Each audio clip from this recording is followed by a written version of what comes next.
नमस्कार। पूर्ण चंद्रकांत पाल जन जागृति का एपिसोड नंबर 1117 1117।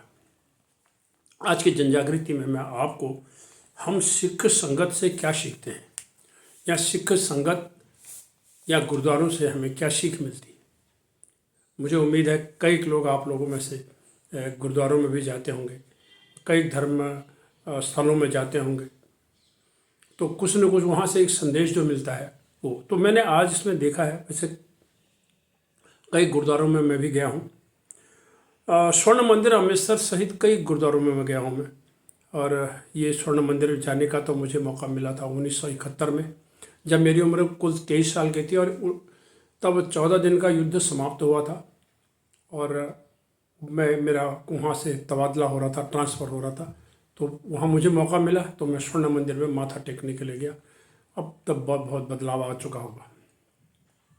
तो मैं सभी धर्मों का सम्मान करता हूँ, सर्वधर्म समभाव, और सभी धर्मों का सम्मान करना ये हमारे संविधान में भी लिखा है। इसलिए लोगों को ये बात बताई जाती है बार बार कि अपना जो भी आप माने, जैसे भी माने, लेकिन दूसरा कैसे कर रहा है उसका भी अपमान, निरादर, घृणा उससे न करें। तो इससे मैं आज आपको कुछ बातें बताना चाहता हूँ। सिख धर्म की स्थापना गुरु नानक देव जी ने की थी 1499 में, 1499 ईस्वी में की थी। और गुरु नानक देव जी का जो जीवन काल रहा है वो 1468 से लेकर 1539 तक का उनका जीवन रहा है। तो ये कुछ बातें आपको बता रहा हूँ, खास करके 10 बातें बताना चाहूँगा। तो इनमें लिखा है, सबसे पहले है कि मूर्ति पूजा नहीं बल्कि गुरु ग्रंथ साहब एक पवित्र पुस्तक है, उसकी स्तुति करते हैं। इनके शब्द कीर्तन में कान फोड़ो शोर नहीं होता, बहुत ही शानदार संयमित होता है और शब्द कीर्तन होते हैं जिससे आपके मन को कुछ शांति या सुकून मिलेगा। कोई उछाल कूद इसमें इस तरह से नहीं होता, जाके देखिएगा, आपने अब देखा होगा। दूसरा है आडंबर पाखंड नहीं होता। शादी विवाह के अवसर अक्सर रविवार को ही कोशिश की जाती है। कुछ संभ्रांत घर भले ही जहाँ भी करें, जैसे करें, लेकिन मैं जनरली देखता हूँ, मैंने गांव में भी देखा है इनका, पंजाब के, ये रविवार को करते हैं और कोई आडंबर नहीं है, कोई पाखंड नहीं है। शादी विवाह साधारण तरीके से होता है। पाठी पुजारी किसी भी जाति का इसमें हो सकता है हर इनमें भी शायद कुछ वर्गीकरण होता हो है, तो उसमें ऐसा कहीं नहीं है। कोई भी व्यक्ति पाठी हो सकता है। पाठी मीन से पुजारी, जो शब्दों में ग्रंथी भी हम इसको कहते हैं। चौथा है लंगर व्यवस्था है, स्वेच्छा से दान है, एक पंगत एक संगत। अब लंगर व्यवस्था में क्या है कि जो आप दान करते हैं वो उससे ही वो राशि आती है और खाना बनता है और इकट्ठे बैठते खाते हैं।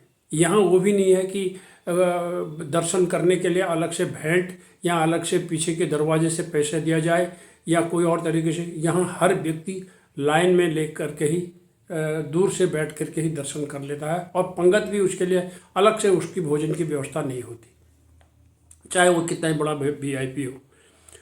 आपदा में ये सहयोग करते हैं। मैंने कोरोना में देखा 2021-22 में, खास करके कोविड-19 कहते हैं उसको, क्योंकि वो 30 दिसंबर को शुरू हुआ था 2019 में।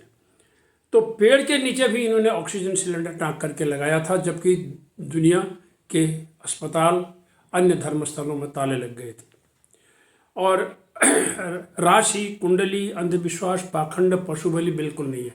मांसाहार भले ही होता है कहीं कहीं, लेकिन ये कोई राशि नहीं मिलाते, कुंडली नहीं मिलाते, अंधविश्वास नहीं, पाखंड नहीं और कुछ भी नहीं है। मन्नत नहीं, स्वच्छता का ध्यान होता है, अन्य धर्मों का सम्मान किया जाता है, प्यार प्रेम की बातें होती हैं, नफरत की बात बिल्कुल नहीं होती।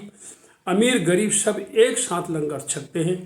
कोई किसी भी गुरुद्वारे में रान बसेरा कर सकता है। ये कुछ खास बातें हैं मेरी इन 10 बातों में। यदि आपको कहीं पर कुछ शक लगता है, कुछ कमियां महसूस आती हैं, तो आप जाके कभी जाइए, ज़रूर जाइए, कुछ सीखिए। और सबसे बड़ी चीज़ तो स्वच्छता वहाँ पर इतनी होती है कि जिसको आप महसूस भी करेंगे, दूसरे जगहों की तुलना करेंगे तो आपको अच्छा लगेगा।